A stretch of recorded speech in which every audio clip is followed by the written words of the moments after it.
Olá, hoje nós vamos refletir aqui um pouco sobre o capítulo número 2 do livro de Zacarias. De alguma forma, essa reflexão vai nos remeter também àquele assunto assim que foi tão polêmico, né? Tratado pela pastora Helena Raquel nesse último encontro dos Gideões agora de 2026. Eu particularmente sou muito grata ao Ministério dos Gideões, porque alguns anos atrás, quando eu era mais jovem, eu estava na faculdade, eu fazia o curso de administração de empresas, e Gideões entraram na nossa sala de aula e distribuíram aquela pequena Bíblia, que é a tradição deles, né, de distribuir.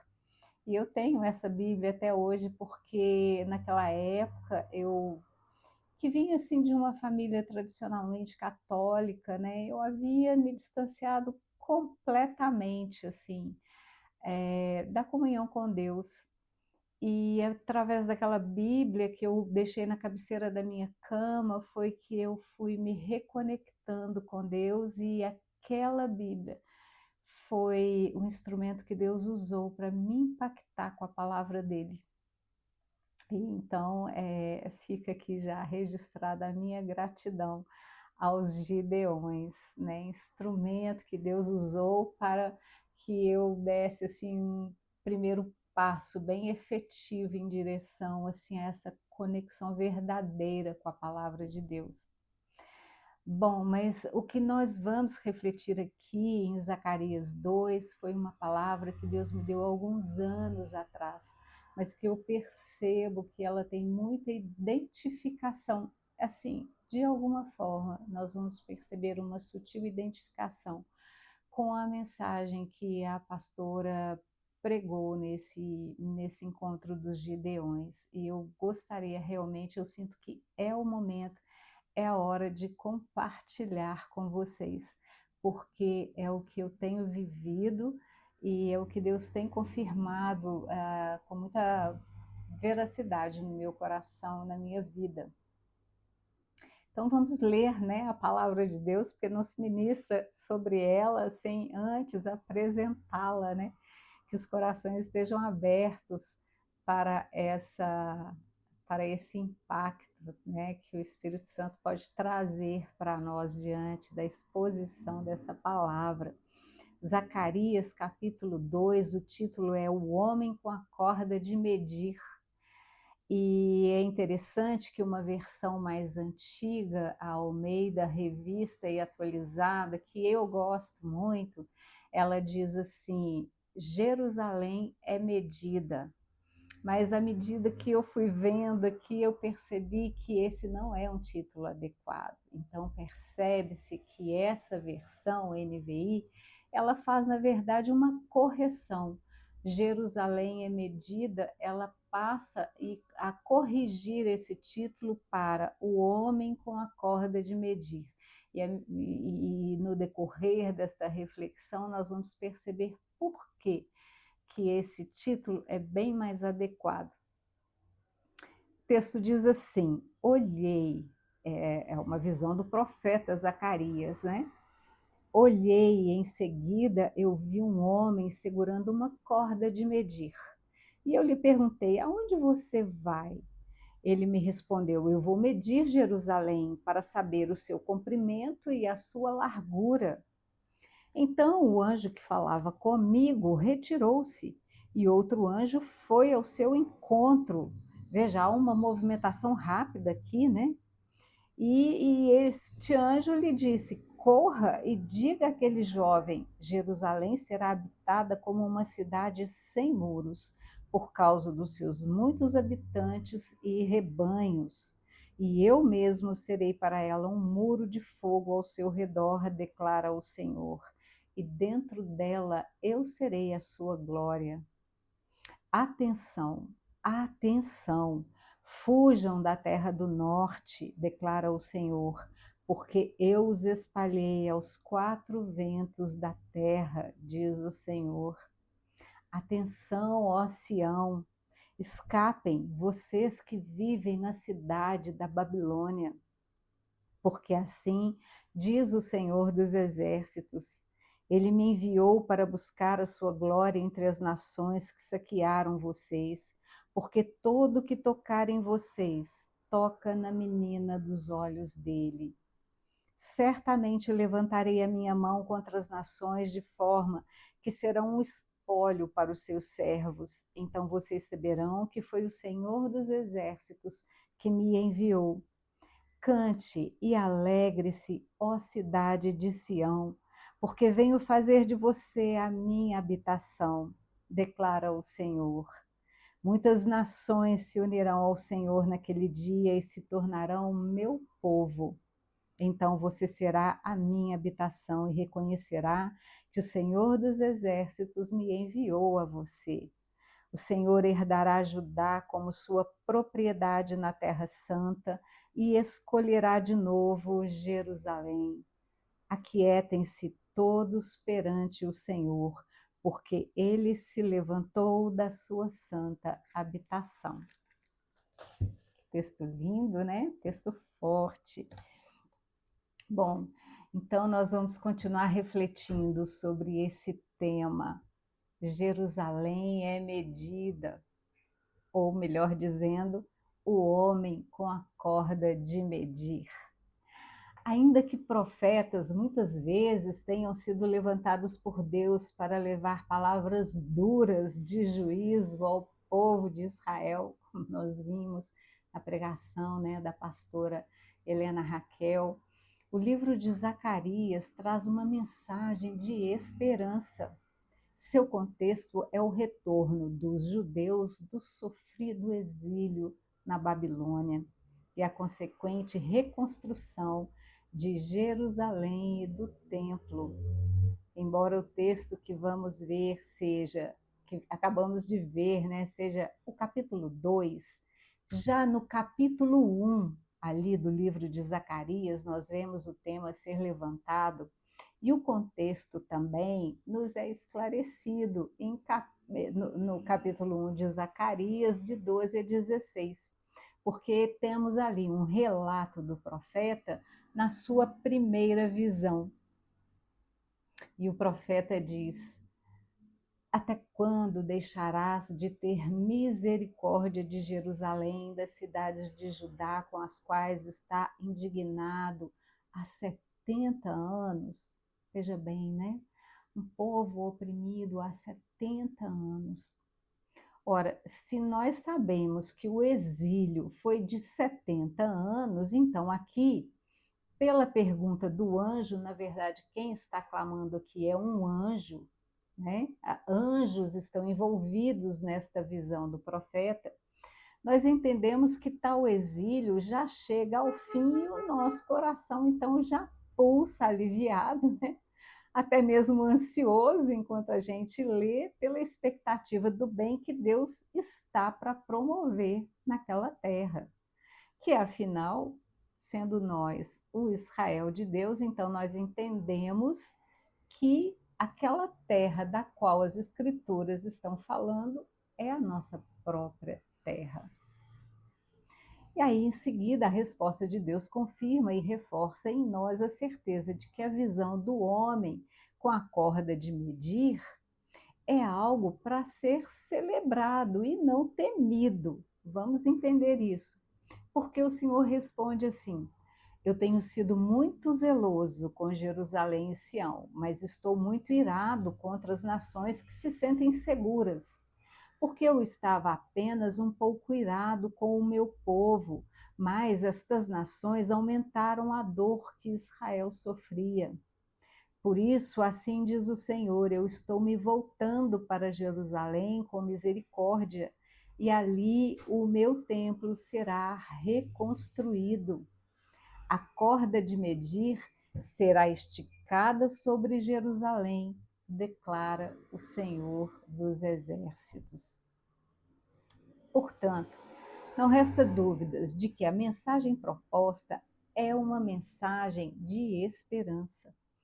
Para entendermos melhor, o cordel de medir era um instrumento usado pelos construtores para, estendido sobre o terreno, planejar uma cidade.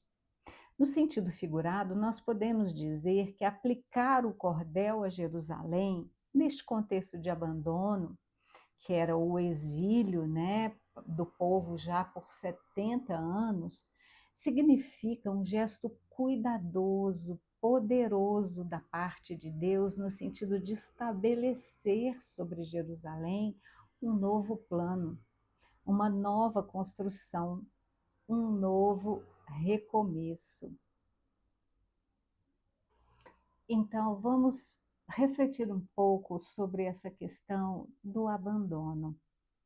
A visão do homem com a corda de medir é a terceira visão do profeta Zacarias. Porém, como citado na primeira visão, a gente percebe um contexto de desequilíbrio e dor sobre Jerusalém e o seu povo, porque anjos foram enviados a percorrer a terra, ou seja, as nações ao redor, e a encontraram em paz e tranquila. Você pode ver isso no capítulo 1, que a gente não leu, a gente começou logo no capítulo 2. Mas é diante desta informação recebida que o anjo do Senhor lamenta diante de Deus. Até quando deixarás de ter misericórdia de Jerusalém, Senhor? Zacarias 1:12.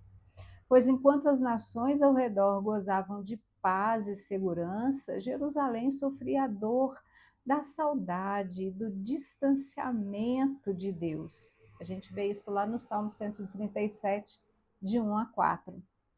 E aqui nós percebemos que o povo sofria também uma dor ainda maior, que vinha do abuso e da arrogância dos seus dominadores, visto que Deus mesmo afirma, né, em sua segurança, né, digamos assim, uma segurança que a gente pode denominar aqui assim de orgulho, né, de empáfia, né, uma segurança tão grande que se assemelha à soberba, né?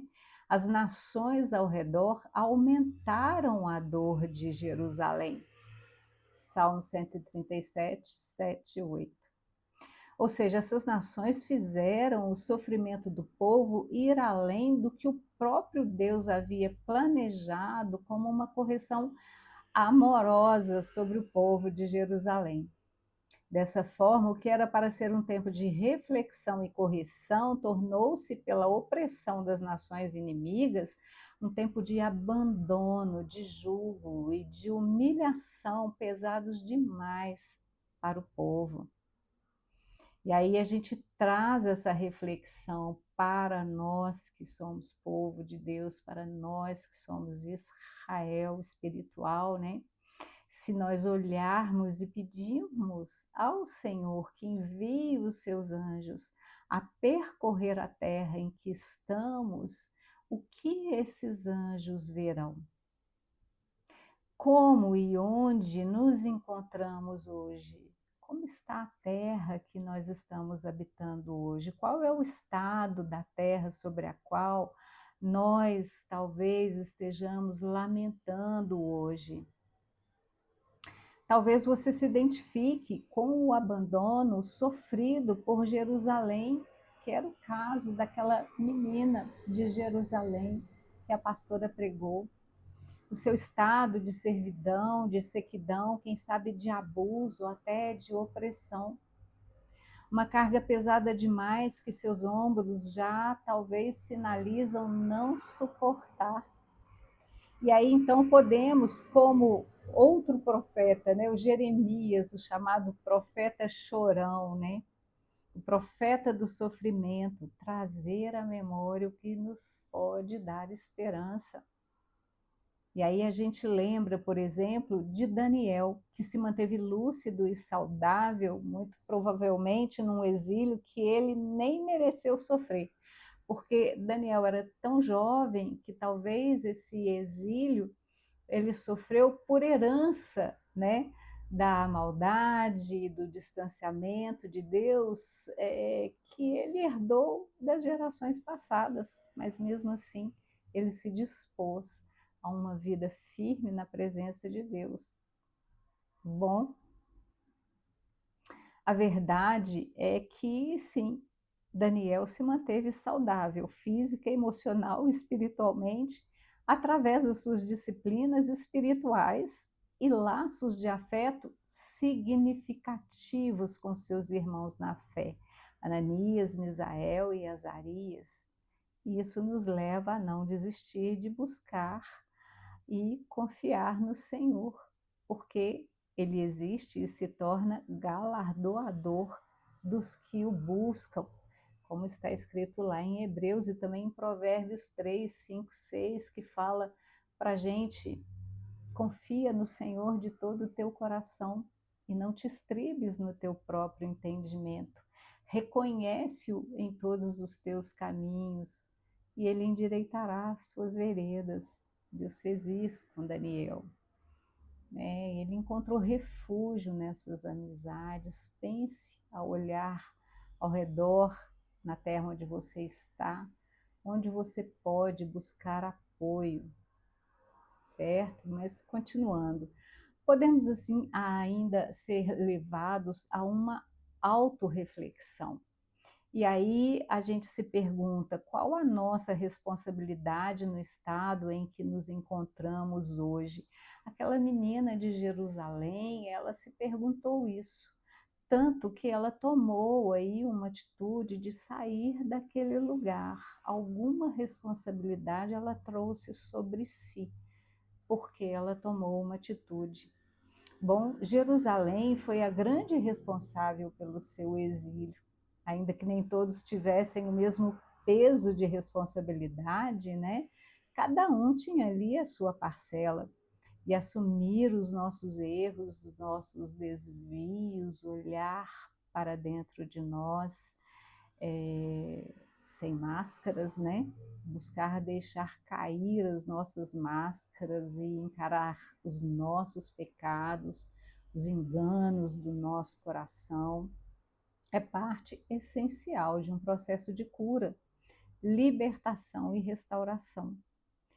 Quebrantamento diante de Deus, revela-me, Senhor, os pecados que me são ocultos. Incredulidade, talvez? Orgulho, talvez? São questões, são prisões emocionais já perdidas, quem sabe na infância, na juventude. É o que muitas vezes os psicólogos chamam de pontos cegos. Coisas que nós não conseguimos perceber às vezes se não tivermos um apoio profissional. Observe aquela menina de Jerusalém, pregada ali em Gideões, né?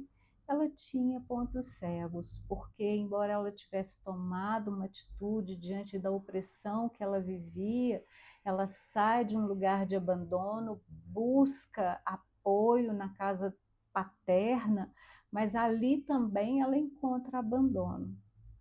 Havia questões na sua criação, na sua infância, ela não conseguia enxergar que talvez ali não fosse o lugar ideal para buscar o apoio que naquele momento ela precisava, certo?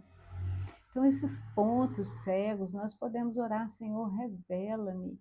Senhor, os pecados que me são ocultos, às vezes não são pecados próprios nossos, mas que nos rodeiam, estão na nossa origem, né? Questões que nós podemos trabalhar se nós encontrarmos apoio, como aconteceu com Daniel na Babilônia. O apoio certo, no lugar certo. Muitas coisas não são sobre o outro, são sobre nós mesmos. E então nós precisamos olhar para dentro. E às vezes fazer esse movimento sozinho é muito difícil, por isso um apoio profissional é muito bem-vindo. Muitas coisas, e eu acredito que todas elas dizem respeito a Deus, por isso em todas as coisas nós não podemos deixar também de olhar para o alto. Elevo os meus olhos para o alto, de onde me virá o socorro, né? E Deus direciona o socorro. Reconhecer, identificar e aceitar as nossas fraquezas e limitações é o ponto de partida para buscar e receber a ajuda divina. Quando sou fraco, é que sou forte. Bom, aqui em Zacarias 2, nós vemos uma promessa maravilhosa e identificar as promessas de Deus para nós é muito importante para sustentar em nós a esperança. A versão da Bíblia que eu tenho mais costume de ler, e agora nós entramos naquele ponto já falado, né? Diz que o título, né, traz o título Jerusalém é medida. No entanto, essa versão mais nova diz o homem com a corda de medir. E eu considero, obviamente, essa nova versão mais adequada, né? Eu considero, inclusive, que houve aqui uma atualização, né? Uma correção do que era escrito antes, na versão mais antiga.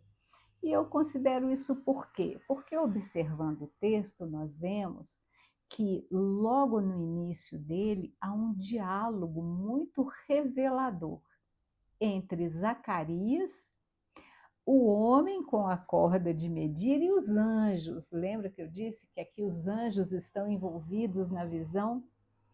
Então, neste livro, esses anjos, né, sempre acompanham as visões ali. E neste diálogo, Zacarias pergunta ao homem com a corda aonde ele vai. Ao que ele responde: eu vou medir Jerusalém, eu preciso saber o seu comprimento e a sua largura. Ora, já sabemos que com isso ele quer dizer que ele está como um construtor planejando a reconstrução da cidade e o seu futuro, e mais especificamente a reconstrução dos seus muros, pois é isso que delimita o seu espaço, a sua largura e o seu comprimento. E é isso que vem trazer segurança para a nova cidade que está sendo reconstruída, que será reconstruída, retirando-a do seu estado atual de abandono. Porém, neste momento, é exatamente neste momento, que os anjos imediatamente se movimentam e entram aí no diálogo. A gente vê Zacarias 2, 3 e 4. E o rápido movimento tem um objetivo: impedir o homem de prosseguir no seu intento, pois Jerusalém não pode ser medida. É por isso que o título Jerusalém é medida não procede. Sim, os anjos se movimentam porque aqui há uma promessa de Deus sobre o futuro de Jerusalém, que o homem com a corda e Zacarias desconhecem, mas os anjos não. E um deles diz ao outro: corra, diga àquele jovem com a corda: Jerusalém será habitada como uma cidade sem muros, por causa dos seus muitos habitantes e rebanhos. E eu mesmo serei para ela um muro de fogo ao seu redor, declara o Senhor, e dentro dela eu serei a sua glória. Olha que promessa grandiosa! Você acredita no ministério dos anjos?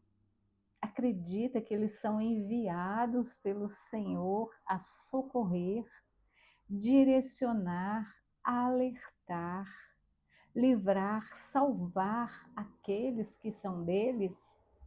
Porque em Atos 12, 7, 8, nós acreditamos que sim.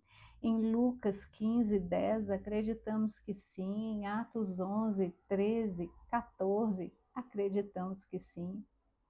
O salmista diz que eles são valorosos em poder e executam de Deus as ordens e obedecem à palavra do Senhor. Não a nós, né? Mas ao Senhor em favor de nós. A palavra mais usada no Novo Testamento para anjo é ágalos, que é a tradução regular na Septuaginta da palavra hebraica malak. Não sei se é exatamente assim que pronuncia, mas ambos significam mensageiro. Sim, os anjos são, na maioria das vezes, mensageiros de boas novas, como foram por ocasião do nascimento de Jesus. E como aconteceu aqui, quando anunciam o futuro glorioso de Jerusalém, uma cidade que de tão próspera, tão grandemente habitada, não poderia ser contida por muros, mas o próprio Deus seria ao seu redor a sua própria segurança, o seu baluarte, a sua torre forte. Essa, na verdade, é uma visão espiritual, né, da vinda do Messias, do reino de Deus, o seu Israel espiritual, o cumprimento da promessa feita a Abraão. Em ti serão benditas todas as famílias da terra. Jerusalém será habitada como uma cidade sem muros por causa dos seus muitos habitantes e rebanhos. Nos faz lembrar da nova Jerusalém, né, que é descrita em Apocalipse, e da promessa de Jesus ali no Sermão do Monte, quando ele diz que os mansos herdarão a terra. Essa será a nossa terra, não haverá muros para ela, o próprio Deus será no meio de nós a nossa segurança. Então é uma promessa grandiosa, mas ela nos remete, quando a pastora Helena Raquel, o tempo todo durante a sua pregação, ela diz: os gideões têm a resposta para essa menina de Jerusalém que sai em fuga, buscando resposta para o seu abandono. Ela lembra o tempo todo e faz o povo proclamar o nome de Jesus, né? É porque essa é realmente a resposta, né? Esta é a resposta. É que Deus é a resposta. Ele é a presença no nosso meio. Ele é que mede a nossa largura, o nosso comprimento. Ele é o nosso muro, a nossa segurança. Ele é a nossa torre forte. Ele é a resposta para a nossa fuga. Bom, ele é a nossa promessa. Ele está no meio de nós, certo? E você acredita que Deus é mesmo a sua segurança e que Ele será mesmo a sua glória no meio de ti? Porque se você não acredita, comece a clamar e invocar o seu nome, porque está escrito: todo aquele que invocar o nome do Senhor será salvo. Há uma promessa sendo liberada aqui, e ela é para os que creem. Eu creio, por isso falo. Está escrito assim, por isso prego. O exílio chegou ao fim. É a mensagem de Zacarias 2. O Senhor se volta para a sua terra com misericórdia e poder. Um tempo novo está chegando e será glorioso. Ele mesmo estabelece um novo plano. A glória da segunda casa será maior que a da primeira. E você, que ouve com fé, receba a cura e abra-se para o novo. Ageu 2:9 fala da reconstrução deste novo templo. Zacarias foi contemporâneo do profeta Ageu e foi durante o seu ministério que a reconstrução do novo templo começou. Esse novo templo certamente demandou do povo muito trabalho, e houve tempo em que Deus, inclusive, teve que chamar o povo a esse trabalho. A mensagem do Senhor continua na boca do anjo. Agora uma ordem é dada: fujam da terra do norte, escapem vocês que vivem na cidade da Babilônia, todo que tocar em vocês toca na menina dos olhos dele, porque eis aí agitarei a mão contra eles e eles virão a ser presa daqueles que os serviram. Canta e exulta, ó filha de Sião, porque eis que venho e habitarei no meio de ti, diz o Senhor. Observem que aqui novamente é um anjo que vem dar a ordem, o comando de Deus para o seu povo. Os anjos estão continuamente a serviço do povo nessa visão. As palavras de ordem fujam, elas me lembram aqui duas passagens bíblicas, elas me lembram quando o povo foge da opressão no Egito e Moisés clama ao Senhor e Deus fala: Moisés, por que clamas a mim? Diga ao povo que marche. É tão bonito, né? E lembra também um texto em Gênesis 19, 15 a 17, quando Ló é convocado por Deus a deixar aquela cidade. E o texto diz assim, que anjos insistiam com Ló, dizendo: depressa, leve daqui sua mulher e suas filhas, ou vocês serão mortos também. Um deles disse a Ló: fuja por amor à sua vida, não olhe para trás e não pare em nenhum lugar da planície.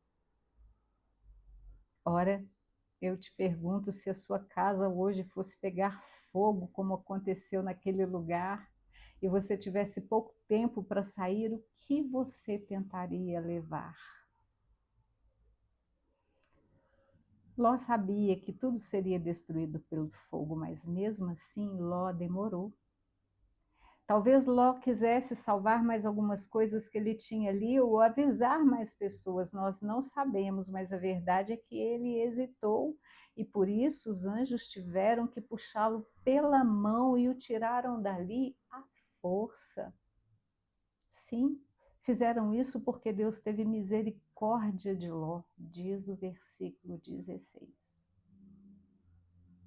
Então, assim, o nível de bondade, longanimidade do Senhor para conosco é infinito.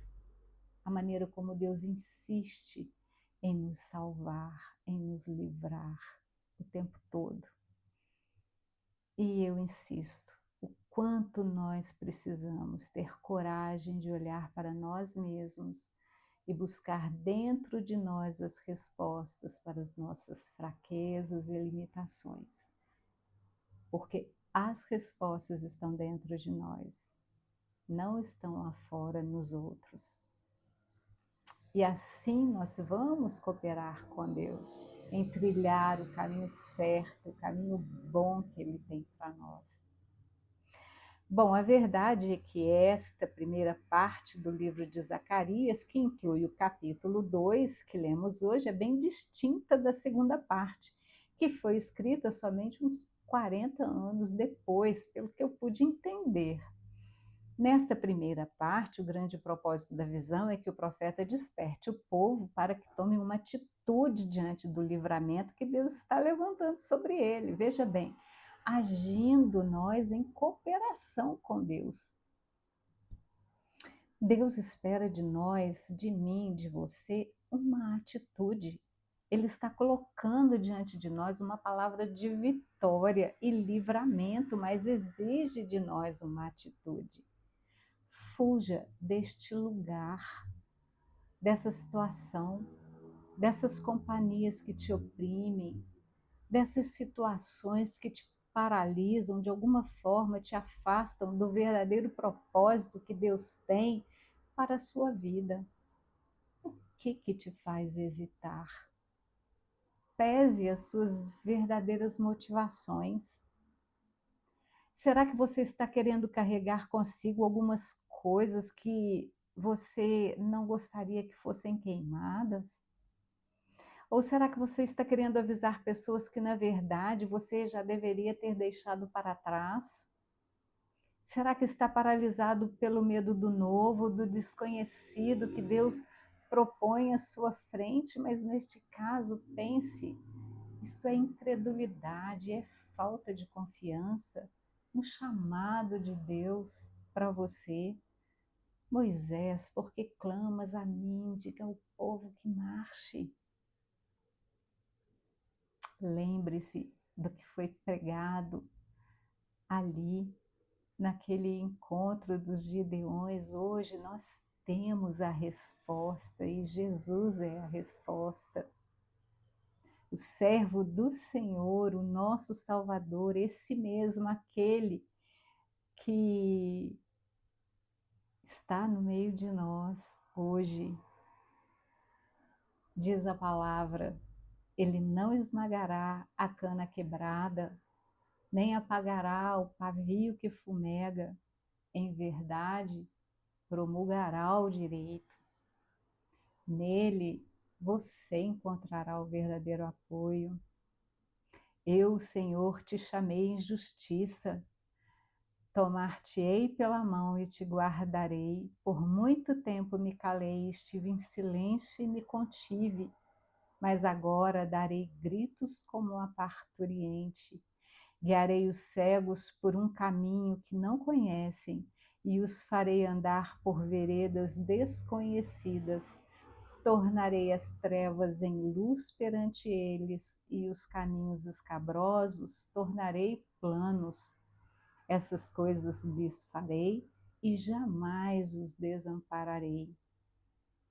A atitude que Deus espera de nós é uma atitude de confiança. E por isso ele termina dizendo: canta e exulta, ó filha de Sião, porque eis que venho e habitarei no meio de ti. Eu quero concluir citando a carta de Hebreus, que diz no capítulo 12, portanto, também nós, uma vez que estamos rodeados por tão grande nuvem de testemunhas, livremo-nos de tudo que nos embaraça e do pecado que nos envolve e corramos com perseverança a corrida que nos é proposta, tendo os olhos fitos em Jesus, autor e consumador da nossa fé. Livremo-nos, pois, de tudo que nos embaraça. Está nos impedindo de ser aquilo que Deus nos criou para ser. Tira a minha alma do cárcere para que eu dê graças ao seu nome, diz o salmista. Fuja dessa prisão e louve ao Senhor, ó filha de Sião. Amém?